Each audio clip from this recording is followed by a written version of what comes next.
nggak ya? Kita tanya yuk. Banyak yang tanya, namanya Kiki bukan? Ya kan?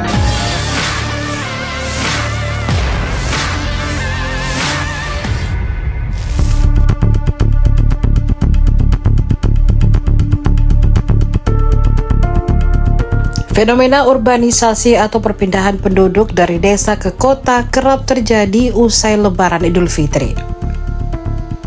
Menanggapi kondisi tersebut, Kepala Dinas Sosial atau Dinsos Provinsi Sulawesi Selatan, Abdul Malik Faisal, mengklaim hal itu hanyalah kekhawatiran semata.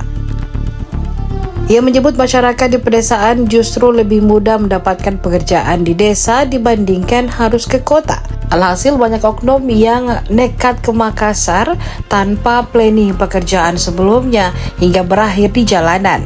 Beberapa di antaranya berprofesi sebagai pengamen, manusia silver, peminta-minta, dan lain sebagainya. Soal maraknya manusia silver dan gelandangan di kota Makassar, Abdul Malik mengatakan bahwa hal itu sudah dianggap sebagai profesi. Ia kemudian mengungkapkan bahwa mereka punya sindikat dan ada orang yang mengakomodir. Mereka biasanya datang pada saat bulan puasa dan kembali lagi ke daerahnya setelah Lebaran. Abdul menyebut pihaknya telah melakukan pembinaan terhadap sejumlah manusia silver dan gelandangan, namun mereka tetap kembali terjun ke jalan. Menurutnya, persoalan ini bermula dari kondisi ekonomi keluarga yang tergolong kurang mampu. Karena itu, ia mengatakan pihaknya tengah berkoordinasi dengan pemerintah Kota Makassar dan Kabupaten Goa untuk melakukan penertiban di titik-titik rawan. Oke. Beda. Kalau ini gelandangan memang ini profesi. Sudah bukan lagi sebenarnya gelandangan ini lebih pada bukan sebagian besar itu dikoordinir. Hampir yang kita dapat penanganan di lapangan, mereka itu ada yang koordinir. Ya, ada dari beberapa kabupaten, ada dari Sinjai, dari Goa, dari Takalar, jadi Poto. Ini ada semua yang memang datangnya pada saat bulan puasa. Itu apalagi dekat-dekat Lebaran itu makin ramai. Tapi sekarang sudah kembali. Setelah Lebaran itu sudah kembali. Ada yang kami sempat tangani di titik dulu di tempat penampungan di Dinas Sosial Kota Makassar. Kemarin ada dari Sinjai kurang lebih 12 orang di sana, kita titip di sana. Nah, antisipasi gimana itu? Ya.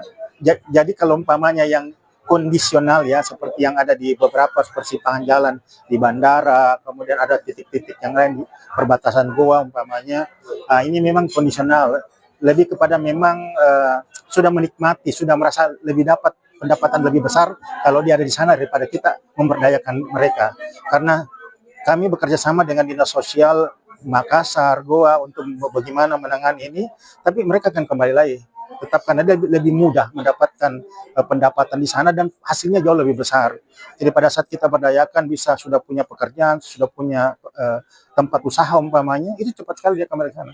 Dan itu sudah beberapa anak-anak kita bina, kita bawa 6 bulan di Bulukumba, ikut pembinaan di Maros, karena kita punya UPT di sana. Tapi itu tidak lama dia kembali lagi. Ya seperti itu.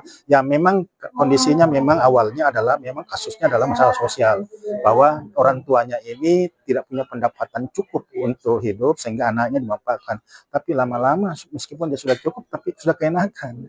Jadi selama ini memang ada program, cuma selalu kembali. Lalu kembali. Kita sudah berapa kali penanganan, dikumpul, dikasih pembinaan, tapi ketemu lagi di jalan. Seringnya sekarang perkembangan itu manusia silver. Ya, betul. Mas Silver ini, nah ini saya sudah sampaikan Kota Makassar. Kota Makassar itu ternyata sudah mengidentifikasi tempat-tempat di mana dia menyemprot itu. Itu ada di Sungai Limboto, ada di Sungai Pareman, yang daerah situ. Dan itu sudah diingatkan supaya jangan karena mereka disemprot di sana. Dia bayar, disemprot, kemudian dia jalan seperti itu. Makasih banyak Pak. Iya. Download Tribun X sekarang. Menghadirkan lokal menjadi Indonesia.